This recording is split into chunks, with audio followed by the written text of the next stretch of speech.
Good morning, all. Good morning. That's great. We set aside this time for any brief announcements that will be of interest to our community and friends. Please be succinct when announcing upcoming events or updates. If you have an announcement, please line up on the ramp or aisle here or raise your Zoom hand. When Julia or I call on you, come up to the podium, unmute yourself, then speak. Janet, okay.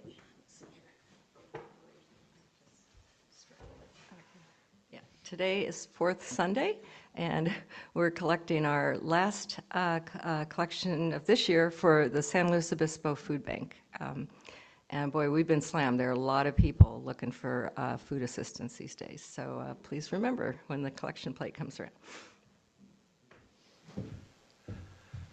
It's June 28, the show at Canberra Center for the Arts that has Bill White's work at it closes today at 4 p.m. So it's the last time if you want to go spend a few minutes thinking about Bill. I guess I wouldn't ruin it by saying that when I went there I learned that Margot's going to have a show there coming right up. But it was really good to go visit that important part of our community and to remember Bill. Thanks. My announcement is about my show at the at the Art Center. It will open on this Tuesday. I think that's the 29th. And then the opening reception is a week from today, July 5th, from 4:30 to 6. Wait, let me see. Oh, I don't have it on there. But I have these cards with this sticker about the show. It'll be running through July and August. I hope some of y'all can make it to the opening. It's also for another artist, but I will have that small gallery space to the left as you walk in. And I'll leave these cards out over there. And there's even a little, I got really smart, took me forever, but I made a QR code that links you to the actual, to my journal or blog on my site that has a page for the show, including a show statement. So, and then I have a lot more work at home if you're interested. So, thank you.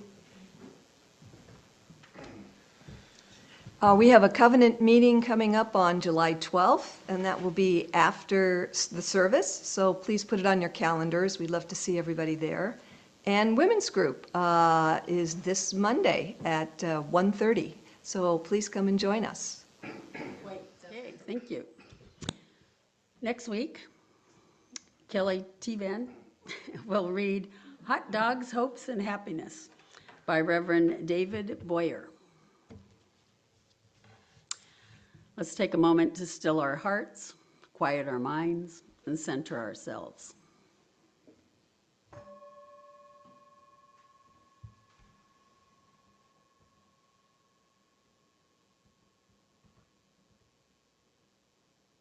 Thousands of candles can be lighted from a single candle.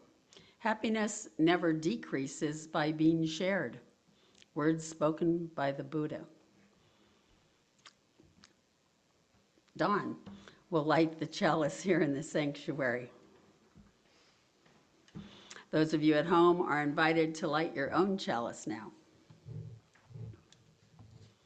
The chalice is a symbol of our faith, reminding us of what we share as a community and who we are called to be.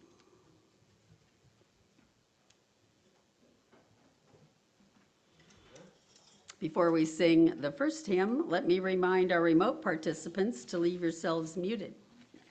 However, we want you and whoever is with you to sing with us as big and loud as you like. Make it a joyous experience. Also, we will stay seated so that everyone can see the screen clearly.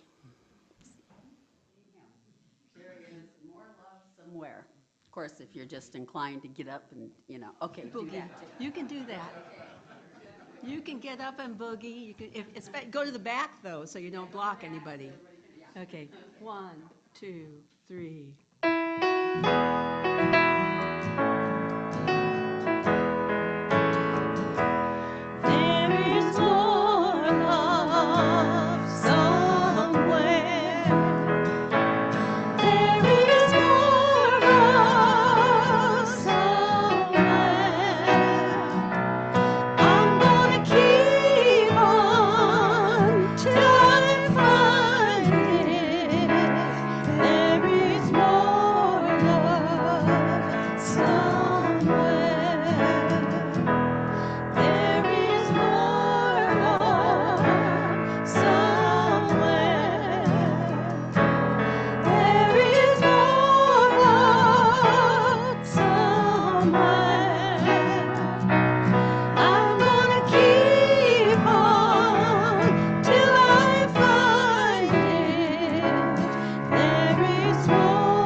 welcome to the Unitarian Universalist community of Cambria. We're glad you've joined us today. Our UUCC sanctuary sits on land that the indigenous peoples, primarily the Salinan tribe, historically inhabited. We honor their ongoing contribution to this region and give thanks for the opportunity to gather in faith on their unceded territory. Let us respect their legacy and protect their history as we occupy this sacred space.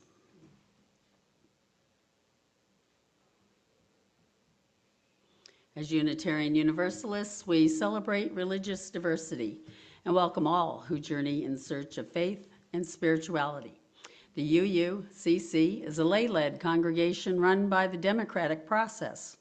We invite speakers from different religious and spiritual or scientific backgrounds, as well as community leaders to speak at our pulpit. We encourage presentations covering a variety of topics and areas of interest that connect with the UU 7 Principles and 6 Values. Let's see if you remember the 6 values. Okay, let's do them in jet pig order, okay? J. Oh, there are the words right there. Okay. Everybody close your eyes. Close your eyes, okay. So, E. T. And P. I. What was that again? Okay, and G. Okay. Okay. Next time we'll do it without the slide on there. Okay. Today's service centers around pluralism. We celebrate that we are all sacred beings, diverse in culture, experience, and theology. My name is Dolores Miera, and I'm your worship associate this morning. Hi, everybody. Okay. We extend a special welcome to today's guests and visitors. We're glad you joined us this morning, so if you wish, please introduce yourself or your guest. No? Okay. Does everybody know Lori? Yes. Yeah, Lori? Yeah. That Lori? There's Lori and Lori sitting together there. Okay. If you're not on the mailing list, please visit the UUCC website at uuccambria.org so that we can keep you informed about all our activities. Members and friends, please check out the UUCC newsletter sent to you every week by that Lori, the other one. This is a great way to keep up to date with our latest news. To see this or any of the past Zoom services, the recordings can be found on the UUCC website. So again, good morning and welcome to everyone. The affirmation is both a recognition of the nature of this community as well as a promise to which we aspire. Let us now recite the UUCC affirmation. Love is the spirit of this church, and service is its prayer. This is our great covenant, to dwell together in peace, to seek the truth and freedom, and to help one another. Now is the time for sharing your heartfelt joys and concerns with this, your spiritual community. Please feel free to come forward and briefly express a personal celebration, sorrow, reflection, or gratitude. Collective flames of these candles embody all the joys and concerns which may have gone unspoken today, but are also deeply felt in this community. The first reading is a video excerpt from a service at the Beacon UU in Flagstaff, Arizona on June 13th, 2021, called Reflection by Alexi Besser-Gilbert, the Beacon UU office manager. Hi, my name is Alexi Besser-Gilbert, and I'm your new office manager here at Beacon. I've compared being queer to being a work of art before, and I think that still sums up pretty well how I feel about it. I think if my identity was represented as a piece of art, it'd be a Frank Lloyd Wright house.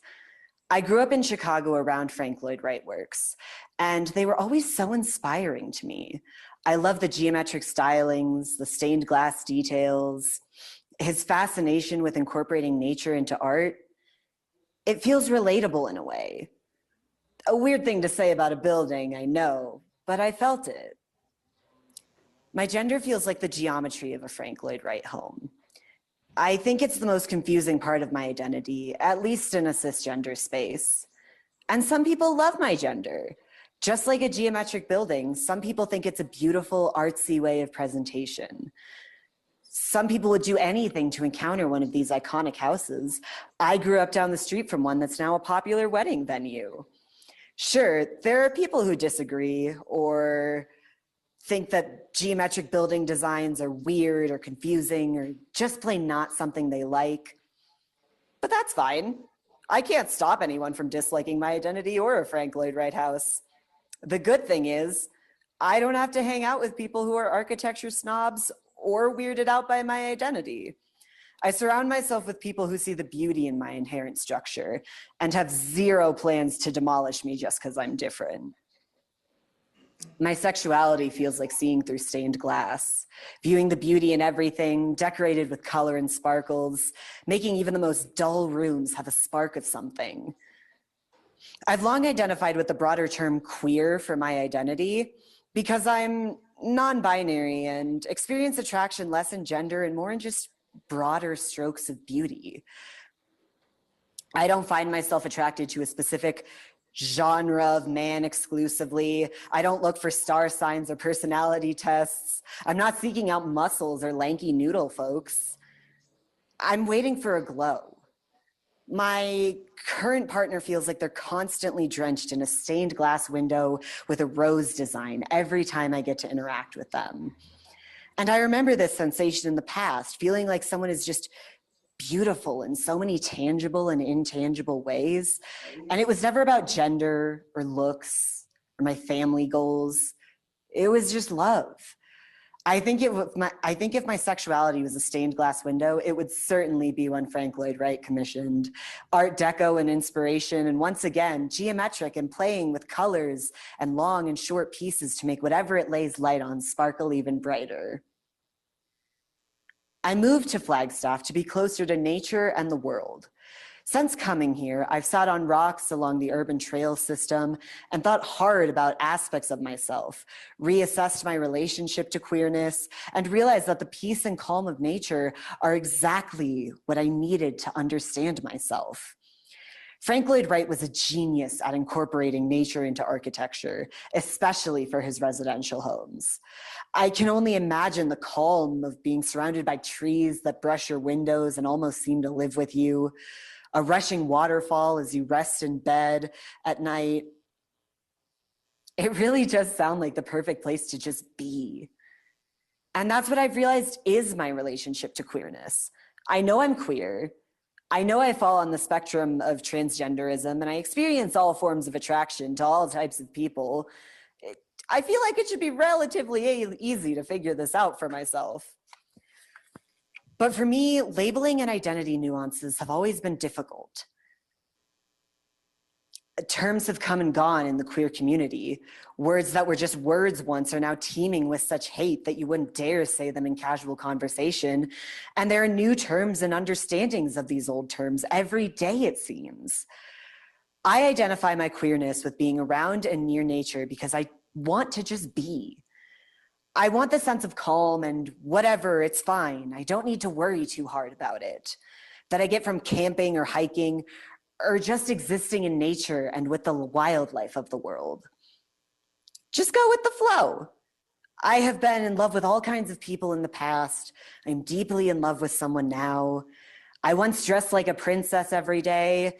I've dressed in a binder and purposefully trained my voice to be lower for years. I can't invalidate these people I have been. I don't think they were wrong or false in presentation. They're just part of the ebb and flow of my queer experience.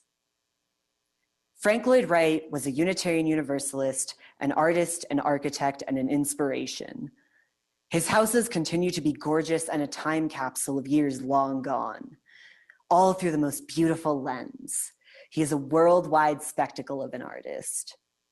I am a Unitarian Universalist, an artist, a filmmaker, and I have probably influenced people positively. My queerness is gorgeous. All my different phases and hyper-specific identities, a time capsule of years of my life long gone, all through a lens that only I can claim and only I find, well, not only, but I find beautiful. I am a spectacle and I am proud. Let us enter a place of peace and serenity, where you are one with your spiritual being. Be at peace within your space, where the abundance of all that is temporal is its most cherished gift. Let us enter the stillness.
Light shine in, illuminate our inward view.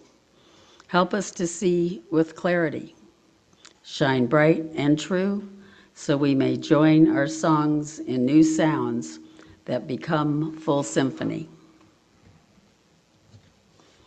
The second reading is titled The Rainbow Fish, written and illustrated by Marcus Pfister, a Swedish author, and translated by J. Allison James. A long way out in the deep blue sea, there lived a fish, not just an ordinary fish, but the most beautiful fish in the entire ocean.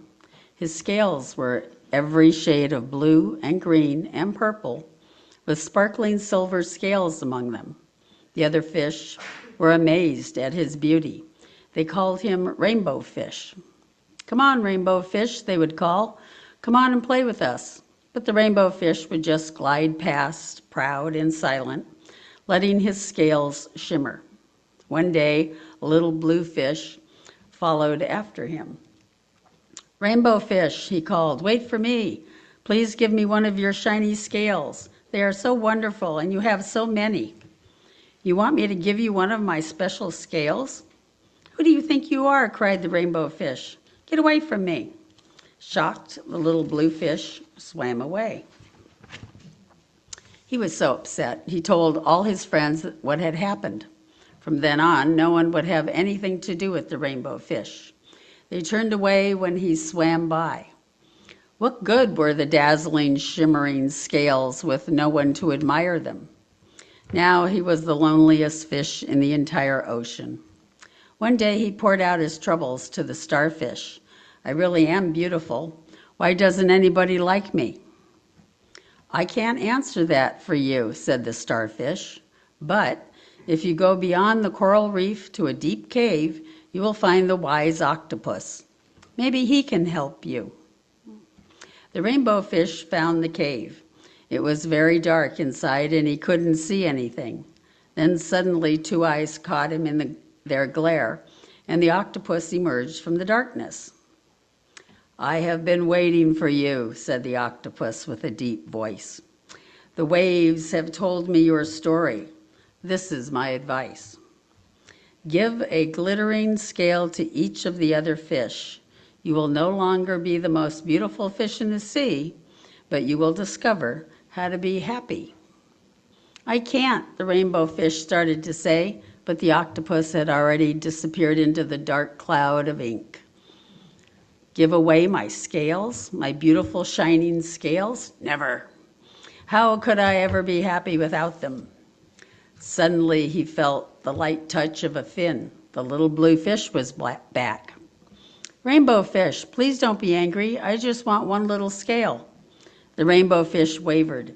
Only one very, very small shimmering scale, he thought. Well, maybe I wouldn't miss just one. Carefully, the rainbow fish pulled out the smallest scale and gave it to the little fish. Thank you very much, the little blue fish bubbled playfully as he tucked the shiny scale in among his blue ones. A rather peculiar feeling came over the rainbow fish. For a long time, he watched the little blue fish swim back and forth with his new scale glittering in the water. The little blue fish whizzed through the ocean with his scale flashing, so it didn't take long before the rainbow fish was surrounded by the other fish. Everyone wanted a glittering scale. The rainbow fish shared his scales left and right, and the more he gave away, the more delighted he became. When the water around him filled with glimmering scales, he at last felt at home among the other fish. Finally, the rainbow fish had only one shining scale left. His most prized possessions had been given away, yet he was very happy. "Come on, rainbow fish," they called. "Come and play with us." "Here I come," said Rainbow Fish, and happy as a splash, he swam off to join his friends. The end.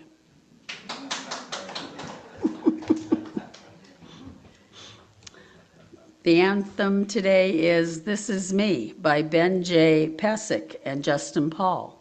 The video features lead singer Keela Settle.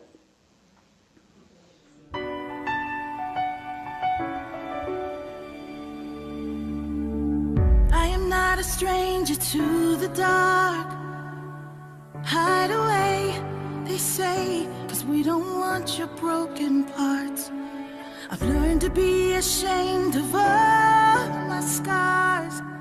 Run away, they say, no one will love you as you are.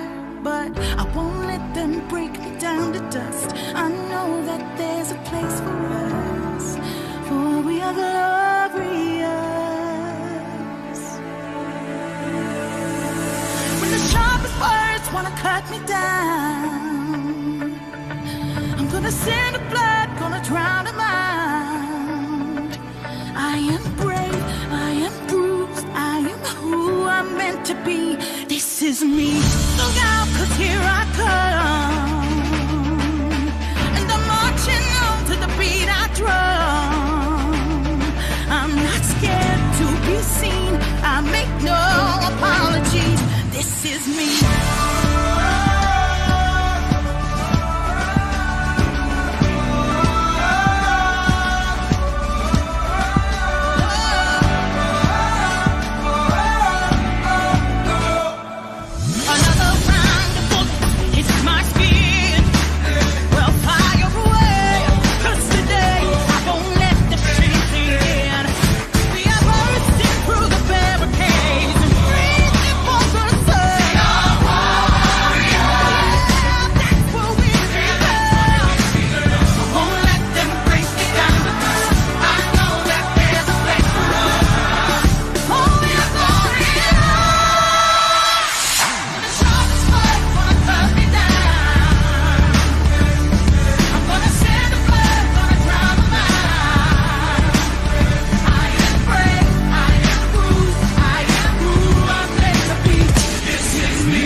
This is me.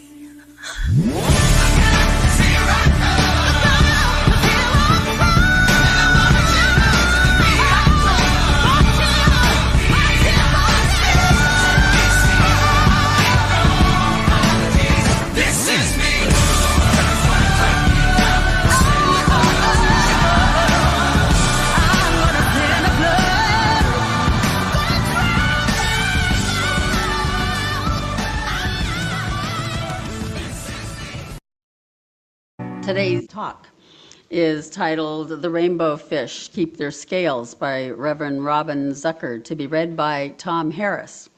Tom is a retired registered nurse who relocated to Cambria when he retired in 2017. Previously, he lived his entire life in Los Angeles County, primarily in the Crescenta Valley suburbs of LA. His nursing career spanned 45 years. He began attending UUCC in late 2016 after purchasing his home here, but before making a permanent move. Tom.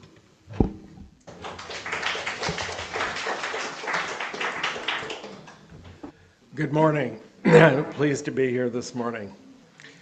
This sermon was delivered by Reverend Robin Landerman Zucker on Pride Sunday, June 13th, 2021, at Beacon UU in Flagstaff, Arizona. This was the final all-Zoom service after 15 months when COVID first hit in the spring of 2020. Very similar to what we went through here. At the time of this service, Reverend Zucker was serving an extended 4-year interim ministry during the pandemic at Beacon UU. She is currently serving as minister at East Rose Fellowship UU in Gresham, Oregon, a suburb of Portland. Here is her message. When my children were growing up, we were always surrounded by piles of books we purchased from or borrowed from the local library, and some were clear favorites, and many were classics or well-known stories such as The Giving Tree, Love You Forever, and The Rainbow Fish. The morals and messages in these favorites seem so perfectly aligned with our household values, melding my close-knit Jewish upbringing and UU progressive principles. My children especially loved The Rainbow Fish with its glistening 3D pages, and my daughter even received a stuffed rainbow fish lovey as a gift one birthday from a friend. But children grow up, and so do their parents. We grow in self-interrogation and awareness of how stories that appear positive and uplifting can impart previously unrecognized, unhealthy messages too. This is where the writer Topher Payne comes in. He has recast all of the affirmation stories for a higher and broader consciousness. He took out the cringy parts and made the stories more woke without being precious about it. The Giving Tree is now the tree who set healthy boundaries. Love You Forever has morphed into Love You Forever, and I'll call before I come over. And the story that frames our Pride service today, the story known as the Rainbow Fish, swims into our midst as the rainbow fish that keeps his scales. Recall in the second reading the original Rainbow Fish story, how after his visit with the wise octopus, the rainbow fish had a change of heart and began giving away all but one of his shimmering scales, creating a new sense of profound happiness. Okay, so you can see why parents and kids like this story.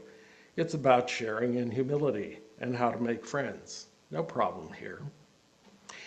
Yet what Topher Payne so astutely points out is that the story also requires the rainbow fish to relinquish what makes him special and unique, and diminishes himself for the comfort of others in order to be accepted. Yes, it keeps the part about humility too.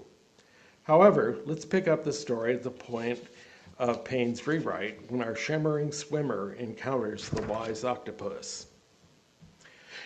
The rainbow fish found the cave. It was very dark inside and he couldn't see anything. Then suddenly, 2 eyes caught him in the glare, and the octopus emerged from the darkness. "I have been waiting for you," said the octopus with a deep voice. "The waves have told me your story. This is my advice.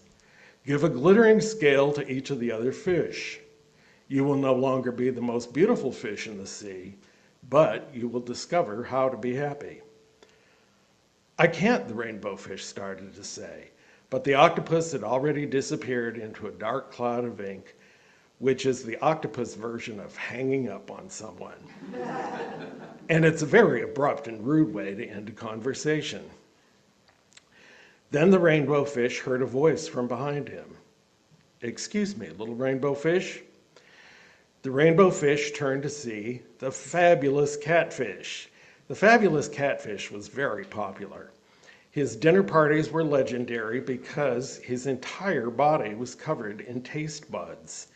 So he had a notably refined palate. He was also known for his charitable giving to nonprofit organizations.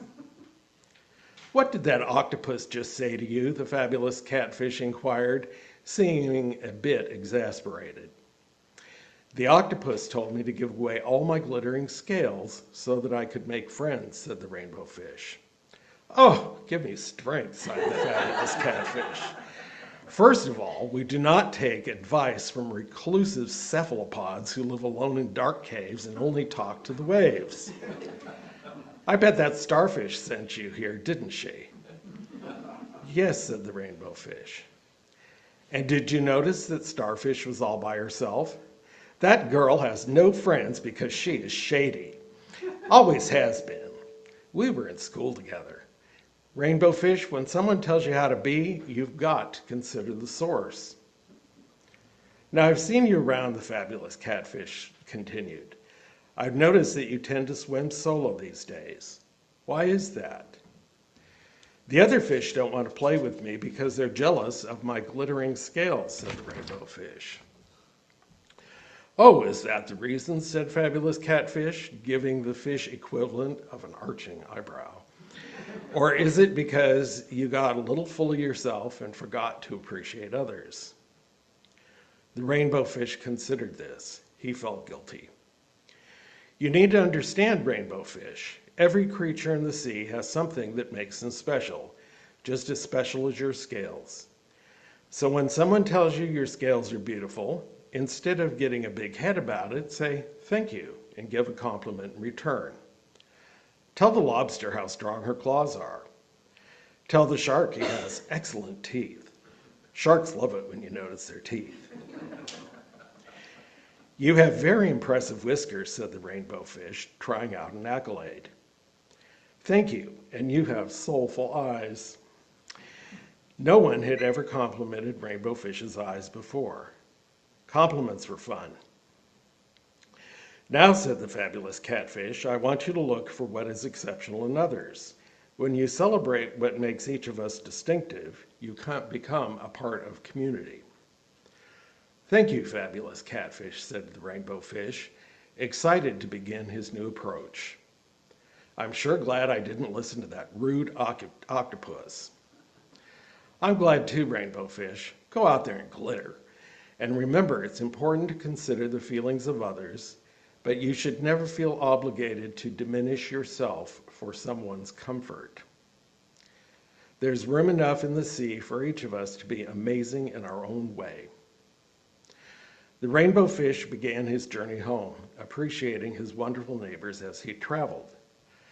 "Hello, mackerel, you're the fastest swimmer I've ever seen." "Hi there, squid, I heard you had 3 hearts. That's so cool. May I ask you a few follow-up questions?" "What's up, prawn? You can change colors. That's awesome. Do you have a favorite?" "Hello, mussels, I appreciate that you have a wide range of viewpoints that you express without disparaging each other's perspective." "And hello, little blue fish. You don't need one of my scales to be special. You're a desert pupfish. You can thrive in water up to 113 degrees. That's some superhero stuff. You are awesome." The most amazing thing began to happen.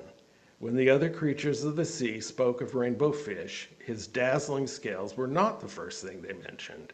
It was his kindness and positivity, and how wonderful it was to spend time with him. It didn't take long for others to follow his example. The shady starfish even got over herself and joined in the fun. The octopus came by every now and then, but he was really committed to doing his own thing. Some creatures are just naturally introverted, and that's totally fine as long as they feel comfortable reaching out when they need to. At long last, rainbow fish was part of a community where everyone felt appreciated and acknowledged or the things that made them unique. And that's something far more beautiful than glittering scales. The end. Earlier, we heard from our new office manager, Alexi Besser-Gilbert, about his journey of embracing his true gender identity and self. He is a stained glass rainbow fish that has kept his scales, and he shares the insight that, for him, label and identity nuances have always been difficult. Terms have come and gone in the queer community. Words that were just words once are now teeming with such hate that you wouldn't dare say them in casual conversation. And there are new terms and understanding of old terms every day, it seems. In the 1980s and 90s, the word welcoming became a code word for lesbian, gay, and bisexual people. The Unitarian Universalist Association launched the Welcoming Congregation program to learn us how to undo homophobia, and later transphobia, prejudice against transgender people, in our hearts and our minds and congregations and our communities. Beacon completed that program some years ago, but it is time for us to renew our status as a welcoming congregation with new understandings in the offing. I am putting out the bold challenge to you to join me in deeper self-interrogation and inquiry. New learning and genuine engagement with LGBTQIA folks we currently know or those we are yet to meet. People like Alexi, Gabriel before him, and the other rainbow fish who strive to wear their shimmering and unique scales proudly and safely. We might decide to read and discuss the UUA report entitled Widening the Circle of Concern that primarily focuses on the work of racial justice and dismantling white supremacy culture, another area of growth, yet imparts wisdom applicable to all areas of inclusion. For example, the takeaways that unconscious bias is real, and when unaddressed creates toxic organizations that can, in turn, be toxic to LGBTQIA folks and people of color. Without blame or shame, I would reckon that we likely have some implicit programming based on whiteness, even if it is not evident in our behavior or even of our conscious thoughts. I'd argue that if we are cisgender and or heterosexual, the same implicit programming is there, even if it is dormant. Addressing unconscious bias requires education, not guilt, and many good tools are available, such as the offering of Transforming Hearts Collective that were lifted up by trans educator Alex Capitan when he led his service, A Radical Welcome, on our YouTube channel on August 16, 2020. You can find that recording there. For instance, in January 2018, he led a program called Creating Radical Culture Shift at one of our congregations in Wisconsin. Here's how the program was described. In our faith community, being a welcoming congregation is more than being about friendly. It means actively working to dismantle the forces in our world that teach us that some people are better, normal, more valuable, and other people are lesser than other outsiders. What would it take to create a culture here at our church in which no one, of any gender, sexuality, race, class, ability, or age, is other or doesn't belong? Come explore and practice this together and find out what's required of us in order to embody radical welcome. I've been watching the new Netflix series, Sweet Tooth. Well, I binged it actually. It is that compelling. And I don't think it was a coincidence that the series was released during Pride Month. In the saga, the world has experienced the great crumble after pandemic. Sound familiar? As the pandemic erupts and builds, hybrid children, part animal, part human, begin to be born into a bewildered and panicked society. In the aftermath, a post-apocalyptic world, these non-binary children disrupt the status quo and are blamed, hunted, and exploited for their difference. The series definitely shines a light on how we deal or not with otherness that challenges what we consider conventional, and how non-binary individuals are targeted and threatened, and sadly beaten and killed. We still have a long way to go, or swim, to continue our metaphor. Even as major corporations underwrite pride events and urban bridges are aglow with rainbow neon this month, and an openly gay man and an openly transgender woman serves at the highest levels of our nation's government, laws to restrict the rights of LGBTQIA citizens are on the rise, and our need to be strong, straight allies is more pressing than ever.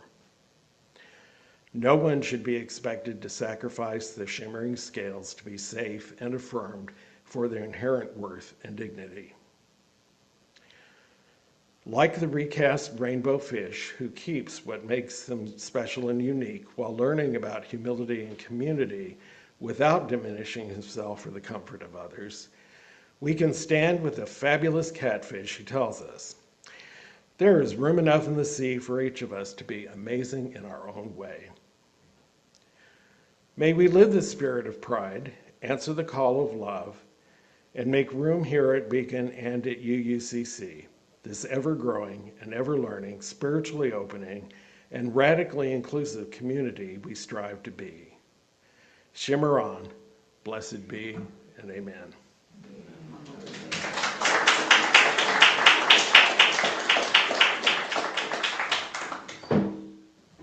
Thank you, Tom. That was great reading. The morning offering will now be given and received. Please remember, we're a self-sustaining congregation and provide all financial resources for our many ministries. We recognize the spiritual value of generosity and invite you to participate. If you're viewing this service remotely, please use one of the methods shown on the screen. As announced earlier, this morning's collection will be donated to the SLO Food Bank. Thank you.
Thank you, Jan. That was beautiful. Sorry. Our thanks for all gifts given and received for the work of this community.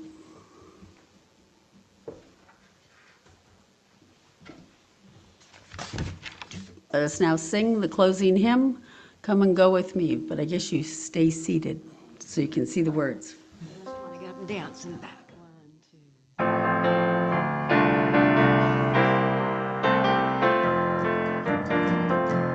Come and go with me to that land. Come and go with me to that land. Come and go with me to that land where I love. Come and go with me to that land. Come and go with me to that land. Come and go with me to that land where I'm bound.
prepare to extinguish the chalice, let us recite the valediction.